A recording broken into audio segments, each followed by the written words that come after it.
Hello and welcome to a very special How I Paint Things. Now today we're going to tackle the 29th Infantry Division, which you might know a little better as the Buffalo Soldiers. Now, right up until past the end of World War II, the United States military was a segregated force, meaning that black and white soldiers did not ordinarily serve alongside one another. This was a policy that would get bent and then eventually broken as necessity dictated the use of black troops in frontline combat. But it was not a particularly progressive time, let's say. Now, I've wanted to do this for a little while, and Warlord have re-released their Buffalo Soldiers kit, which has a whole bunch of additional metal heads with, more African-American features, broader noses, more interesting than just trying to paint a white guy black. It doesn't work. So I wanted to do this for a while. What I'm going to use today is purely Citadel paints, because I figure as well, some of you are coming into historical wargaming from outside, like Warhammer 40,000 or Age of Sigmar, and who wants to buy a whole bunch of new paints just to give something a try? So I have painted American soldiers for the channel before, but I thought today what I would do would be to do something that, if you're just dipping your toes in, you've bought a box of infantry and you want to give historical gaming a shot, well, can you get an accurate result using Citadel paints? If that happens to be what you have or what you have access to. Short answer, hell yeah. So I will list all of the paints used in the description below, along with a few interesting historical notes. So, without any further mucking around, let's get started. Now, because we are going to be using quite a few very light colours, I'm starting from a primer here of Wraithbone instead of pure white. Reason being that a little bit of warmth is going to help us out quite a bit. Now to start off with his jacket, I'm using here, this is Karak Stone, because these would have been a sort of khaki color to start off with, but they very rapidly would fade to a more sort of just off beige kind of look. Now you can also do these in something like a Shabti Bone if you want a slightly different finish. But this is pretty close to what I've seen on most of the color plates, including, reproductions and stuff like that. Oh, I'm going to vigorously assault my camera there. Now, you will probably find in some places that you're not going to get perfect coverage. It is one of the downsides to using quite a bright primer. But if you do need to, we can just wait for this to dry, come back and give it a second coat.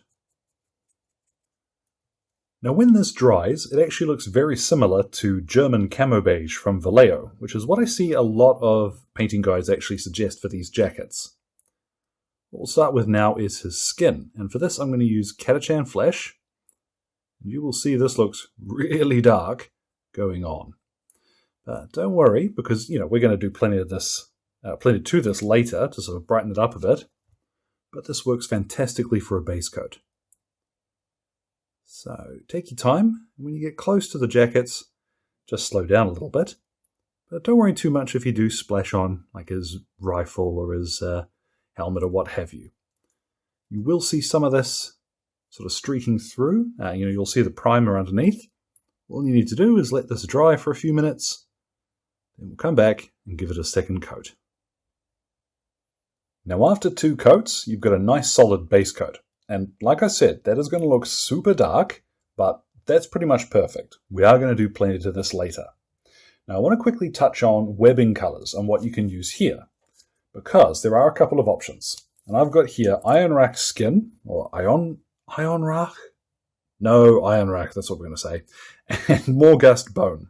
Now these are essentially green and yellow, and we're going to just cut down on explanation time by explaining that in the Second World War, US webbing was either green or yellow.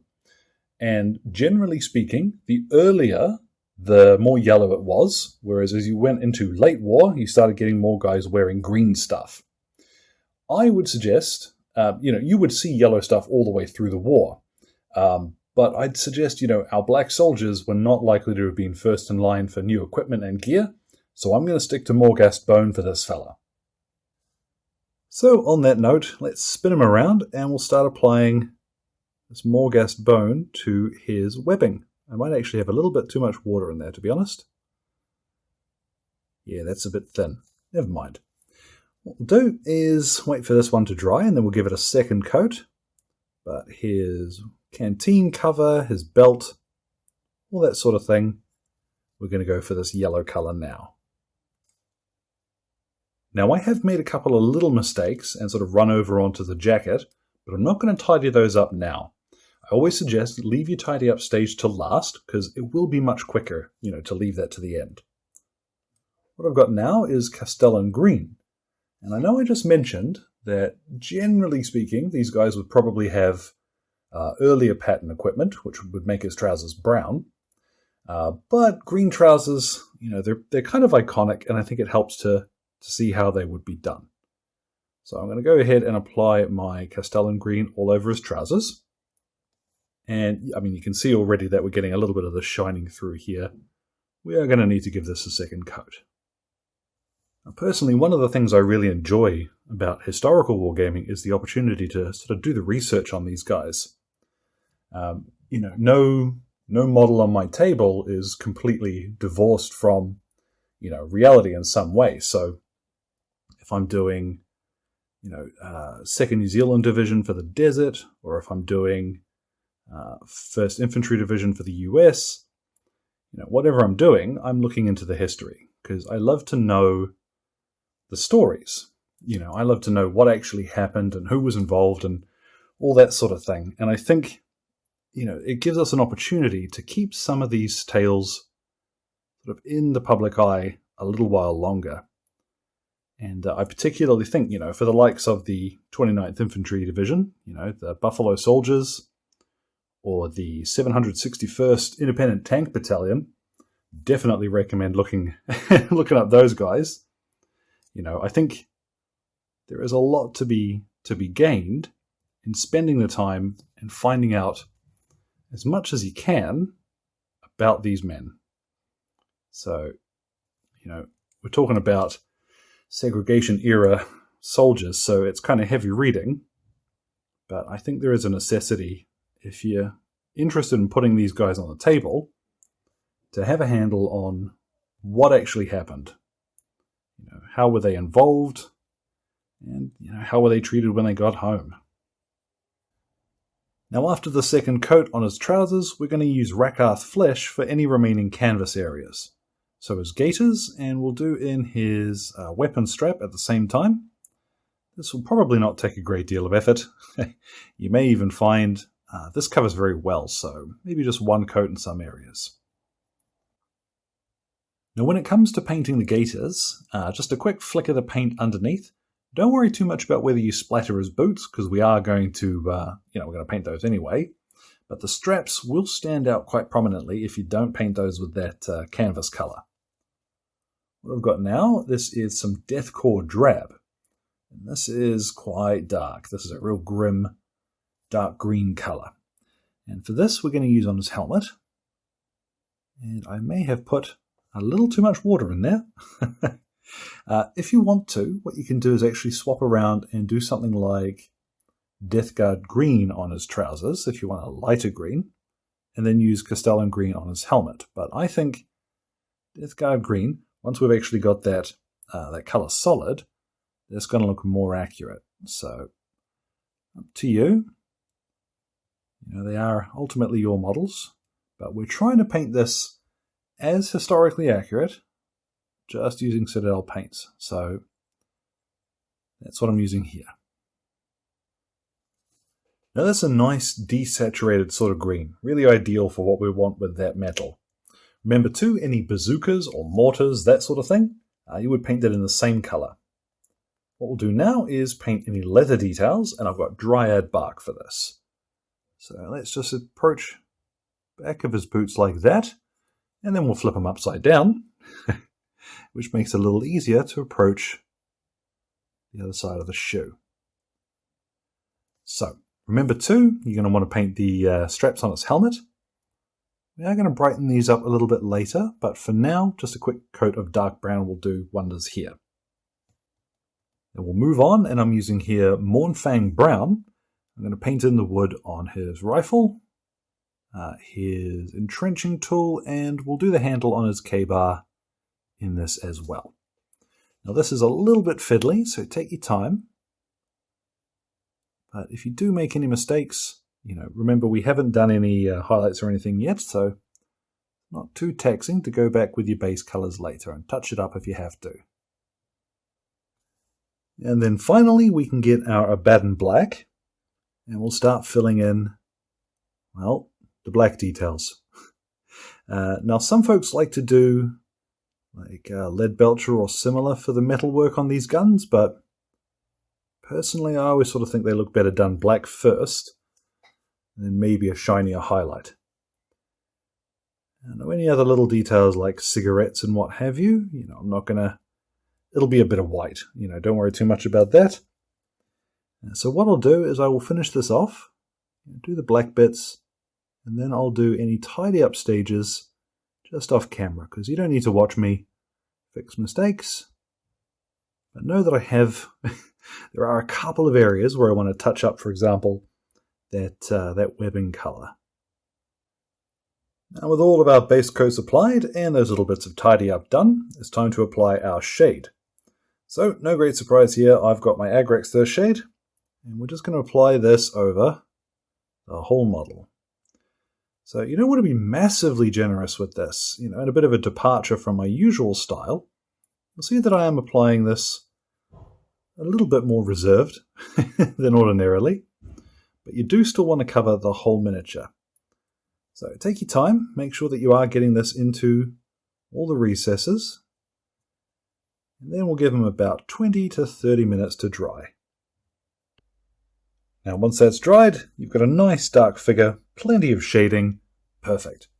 But you'll notice that the webbing and the jacket probably look very close together color-wise. So I've got some Karak stone, and we'll go down to a sort of small layer brush for this. And what we'll do is just pick out a few edges with a little bit of Karak stone just to lighten up the jacket again in a few places. It doesn't take very long to do this, so once you've got your eye in, let's go around now and I'll brighten up just some of the spots on the jacket, like the back of his shoulders here. This is a good spot for this. A little bit of paint there, just following some of those high points. Now they can take a little bit of practice to get, looking the way that you would like, but I'd suggest take your time with it and do give it a shot, because I think you'll add quite a bit to the model by doing that extra highlight. What we've got now is a little Ushabti bone, and we're going to use this over the Morghast bone for his webbing. Now this will be slightly more sparing with. I want to use this just towards the edges of things. And if you do make any mistakes, what you can do is just go ahead, grab your Morghast bone again, and you can paint straight over the top of it. Now when it comes time to highlight his trousers, what you can do would be to go back to the base color again and highlight them similarly to the jacket. But what I'm going to do instead is actually get some Death Guard green. Mostly because this kind of faded grey-green is going to look perfect on the very edges of some of these trousers. So corners of pockets are always a good candidate for this. These new Warlord sculpts, they've just got so much detail here. Take your time, and I'd say be sparing. But as with everything, if you do make a mistake, you can still go back to that Castellan green, fix it up if you need to. Now we're going to start painting in his skin, and for this we're going to use Blood Reaver flesh. This one we're going to cover over most of his skin. We're just going to leave that shaded Catachan flesh right in the recesses. So this can be a little bit fiddly, and it is a little bit difficult to get on camera, but we are going to cover over most of his skin. So you'll see this is much lighter, and it's got a nice red tone to it. So same too on the back of his hands here. You want to make sure that you're going to get those, leaving just the gaps between his fingers, that much darker colour. Now you'll see we've reintroduced the third dimension to this dude's face, so that's quite an important step. What I've got now, this is Knight Questor Flesh, and we're going to highlight the back of his knuckles. Once I stop hitting my camera, and areas like his nose, cheeks, lip. Now with his face done, there's really only two colours left to do. For that I'm going to use Doombull Brown, and we're just going to do the straps on his helmet. Those are nice, sort of deep red leather colour. And then we'll use a little bit of Iron Warriors, just to add a bit of shine to some of the metal areas. To be totally honest, you can skip this part if you'd like. Now all that's left to do is to apply his shoulder patches. Now I've done a video on this already, so I'll point you to that in the description if you need it, but this will not take terribly long. Once those have set, I'll go ahead and give him a varnish and put his base on him. And then with those last couple of details applied, our soldier of the 29th Infantry Division is complete, and I'm really pleased with that result. Even using Citadel paints, we've gotten a result which is actually very close to historically accurate. I'd say for the most part, if you were to put him down in an army that was painted all with, Vallejo or Army Painter or whatever, you wouldn't spot the difference. He's pretty close. Now it's estimated that a little over 6% of the manpower strength of the United States Army during the Second World War was made up of black and coloured troops. Now these men, many of them volunteers, signed up and went to fight around the world in defence of ideals like democracy, liberty, and justice. And when they came home, they couldn't sit at the same counter at the lunch table. It breaks me every time. So to me, it is the most important thing to connect with the history that we are recreating on the tabletop. I'm not saying that it always needs to be, absolutely serious history lesson. But when you're doing the research for your armies, really look into it, because you will find some inspiring stuff there. So I'm going to link a few really interesting things in the description, sort of point you off in the right direction. But I hope that you have found something interesting here today. So as always, thank you very much to Exit 23 Games for the light and sound equipment, as well as all of the patrons who are keeping me ticking over in paint and glue, including my lovely producers, Alan Nuttall, Ben Hicks, Kyrie Crawford, Trainboy, and Connor. And Trainboy, I just love saying that name. So any questions or comments, guys, feel free to drop them in the old box below. Thank you very much for your time, and you all enjoy the rest of your day.